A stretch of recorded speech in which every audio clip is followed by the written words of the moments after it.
like nothing else. The Lexus RX plug-in hybrid. Contact Lexus of Brighton today. LMCT 9897. Morning people are always one step ahead and more are coming. Help improve your sleep and tackle the day with Galaxy Watch 8. Be the first to run club, the most energised at 7am Pilates, the school run hero matching your kids' energy. Train your sleep with Galaxy Watch 8 and Samsung Health. Rise and shine? More like rise and showtime. Visit Samsung.com to learn more. Not intended for medical purposes.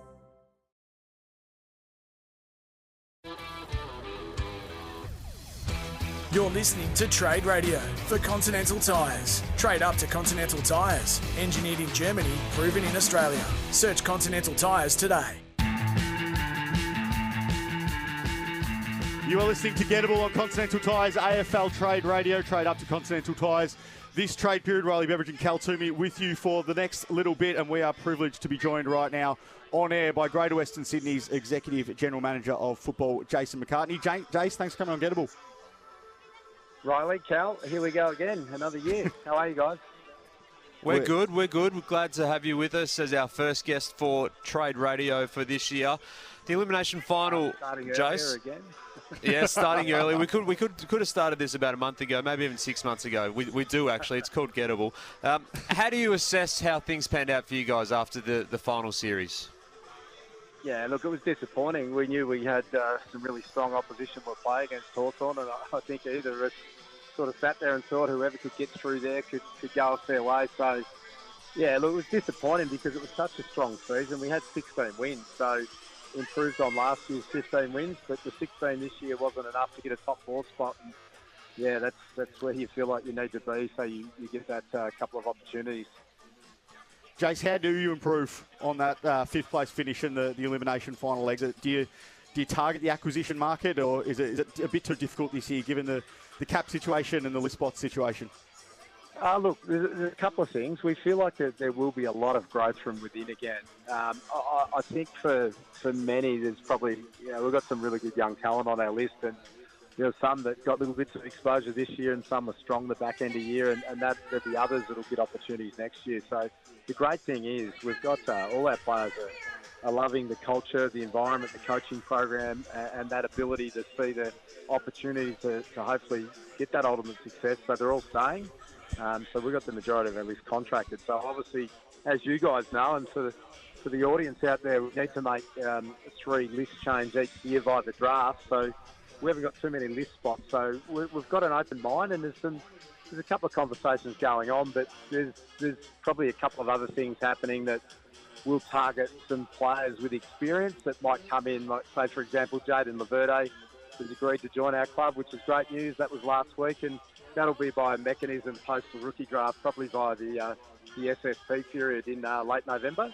So we'll have a look around that market because we need to balance out our list as well with, Callum Ward retiring, Lockie Keefe retiring.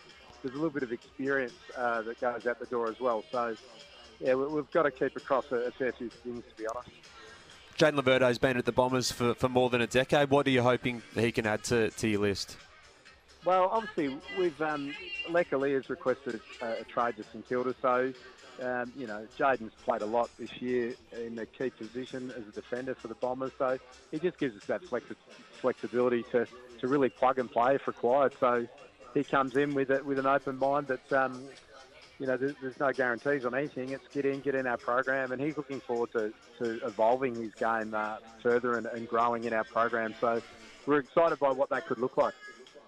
You mentioned Leka there. He's obviously requested the trade to St Kilda. How do you see his value going into negotiations? The Saints have 7 and then 43 and 58. They've got their full suite of future picks as well. What appeals to you there?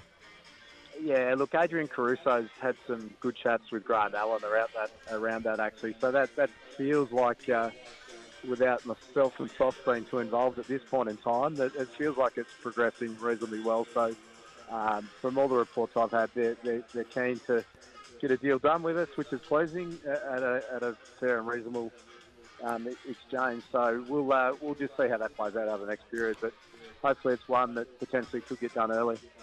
What do you think that value is, Jace? What do you think it might be, Cal? Well, maybe. I think you'd be looking for a future second, maybe, or a future third. I don't know. Yeah, there's some things that are being discussed at the moment, but we'll just work through that with Graham and Steve and Adrian and myself, and yeah, like I said, hopefully we'll get that sorted pretty early on in the piece. So if that one is looking like being an early trade, what about Wade Dirksen to the Demons? Do you expect that to happen as a trade or a delisted free agency option? What's the latest on where it sits with Wade? Yeah, we just had good conversations with Wade. He's got an openness, obviously, to remain at the club. We do know he has some potential other opportunities as well. So I know Adrian's in discussions with Nigel Baldwin, his manager there, of what that could look like, whether it's staying and continuing on with us and or also seeking an opportunity elsewhere. Okay, so the door's not shut on him staying at the Giants? No, not completely, no. He's really open-minded. Obviously, with Leck departing, he's played some really strong football at VFL level before being injured late in the year as a key back, and he's seen what happened whether it was a Jack Buckley or a Sam Taylor missed games and Leck was playing, so he knows he's not too far away. So he's just open-minded, and we're working through that with him at the moment. You've tied up a lot of the 2026 contracts before they hit their contract year. Jack Buckley through to 2030, Ryan Angwin and James Leake recently, and then obviously Aaron Cadman earlier in the year. Who's next for you, Jace? Yeah, we're having some good discussions. I know that we've been working closely with Harry Ralston and obviously his management there with Tim Hazel, and also some good chats with Scott Lucas about something for Jake Riccardi. So, yeah, that front seems to be progressing really well. And like I said, our players are loving our culture, our environment, our program, that ability to develop, but also that opportunity that we can achieve the ultimate success at some stage. Can I ask you one away from the trade period for a second? But Josh Kelly, he's been weighing up this hip surgery. He's played through a hip injury for the best part of 2 years now, but he's been weighing it up for the best part of the last month in terms of whether or not he undergoes that pretty serious operation, and that'll rule him out for much of next year. Where's he at in his decision-making process at the moment? Yeah, he's getting close. Like he's got all the specialist advice. It does feel like, without being certain, there will be a hip resurfacing, which you're right, it will mean a lengthy period on the sidelines next year. But if that's what's required to give Josh the best opportunity to return beyond that lengthy period, that's the way. Obviously, we'll go and with Josh and to try and get on top of that for him. Just on the draft as well, Adrian Caruso, of course, your recruiting manager, will be all across this, but picked 12, 30 and 32 at the moment. Do you look to try and bundle up? What's the assessment on what the pool is looking like when you guys enter the pool at the moment? Yeah, I know in discussions with Adrian, he's really comfortable with what's around that area of the first pick, but we obviously would be open-minded if opportunities present to potentially be able to move up and try and get up the order a little bit earlier. It's always something we've looked at, and we've been able to achieve that in the past. And sometimes people just in clubs do want to sit where they are, but we're definitely open-minded to that if an opportunity presents. But yeah, going by our list management discussions and what Adrian and the team have been looking at, he's got a really good level of comfort around what's around that area of the draft, which is really pleasing.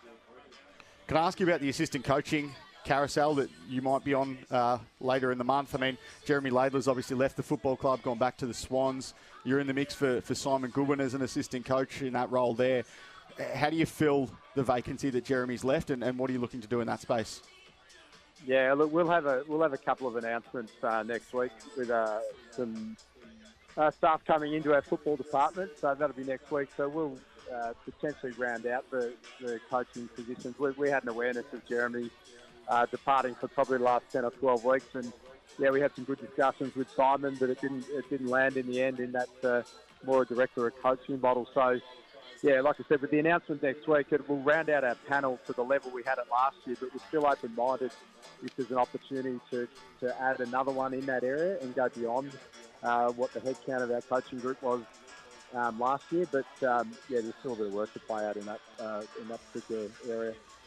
And just on that, is there a chance Cal Ward stays at the football club in a football department role? I mean, I know he's had interest from clubs in Victoria, and Josh Gablich, our colleague at AFL.com.au, has written that North Melbourne and and Hawthorn among the sides that have been chasing him in a potential football department role. Is there a chance he stays at the Giants as well?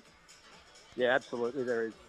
We know, obviously, Cal and the family have moved back to Melbourne, and Cal will be based here, but there's definitely opportunity we're looking at the moment around Cal doing a bit of a hybrid role, to be honest, and some work potentially in the football department, but also on our business side with our commercial and coterie group. So just such a wonderful person to have had at our footy club for such a long period of time. If we can do anything in that space and make it meaningful for Cal, and obviously that adds strong value to both the football and the business side, we'd love to be able to do something there in time. Jace, just before we let you go, and just backing over a little bit of the trade stuff off the top, we speak to clubs throughout the year, and the ability to be able to trade 2 years in advance maybe opens up more mechanisms to get things done and more chips on the table for clubs to get deals done. Are you absolutely out of some of these bigger name options, or given your salary cap and also your list spots squeeze, or can things be moved from a Giants point of view over the next couple of weeks? Where does it sit? Can you still be open enough to say if something pops up, or are you reasonably set with what it looks like and who's coming in and going out? We're reasonably set, but you do have to keep a flexible mindset in this space, in this time, because obviously there's some big names that are being discussed that are in contract at the moment that potentially could move or could stay at clubs. So, what we do know is if some of those do move, there'll be a domino effect somewhere else. So we need to be agile enough to be able to act if something does present. So I think anything possible this time of the year, if it's the right fit, you can make things happen, that's for sure. There we go, Cal. They're in the market for a big fish. Can I just ask? I know I'll put one on you, Jace. There's a midfielder in Jai Simpkin who's obviously looking at different options, and as the captain of North has floated to North that he'd be open to moving if the right option presented. Is midfield an area you'd look, and is he someone that you could look at? Oh, look, we feel like we've got a good midfield group, but we would love to, over time, to add to that area. Obviously, Finn Callahan and Tom Green are a fair 1-2, and there's been some good support and growth in Xavier O'Halloran and Ralston and others in around there. But we feel over time we will need to add to that area. So he's a name that's been spoken about in some list management discussions more with managers probably 2 or 3 weeks ago. But nothing has progressed anywhere at a significant level at this point in time there. Jace, you always are a great help throughout the trade period, so thanks for coming on Continental Tires, AFL Trade Radio, and joining us here on Gettable. Thanks, guys. Great to chat. We'll chat throughout the next 3 weeks. Jason McCartney there, the Greater Western Sydney Executive General Manager of football. All right, we're about to take off here, but plenty more still to come from Gettable across the next couple of weeks. We're going to be on Trade Radio every weekday from 12 p.m. We're then on afl.com.au from 2 p.m. live, answering your questions every single day, right the way throughout the trade period. Riley Beveridge and Cal Toomey. Cal, I'll see you next week. Massive grand final on Saturday, but then we are back on Trade Radio on Monday. Can't wait for that. Riley, Sam Edmund and Josh Jenkins coming up next. That has been the greatest and the latest, Cal Toomey and Riley Beveridge. We will see you next week. Trade Radio. Whether you're still in the game or hanging up the boots, Host Plus is on your side. That's a plus. In the time it takes you to listen to this podcast, a loan market broker could compare over 60 lenders and prepare a whole game plan for you. Whatever your ambition, make it yours. Search Loan Market to find a broker near you. Loan Market. Make it yours. ACL 390-222. Now is the time to build with Mimosa Homes. Enjoy discounted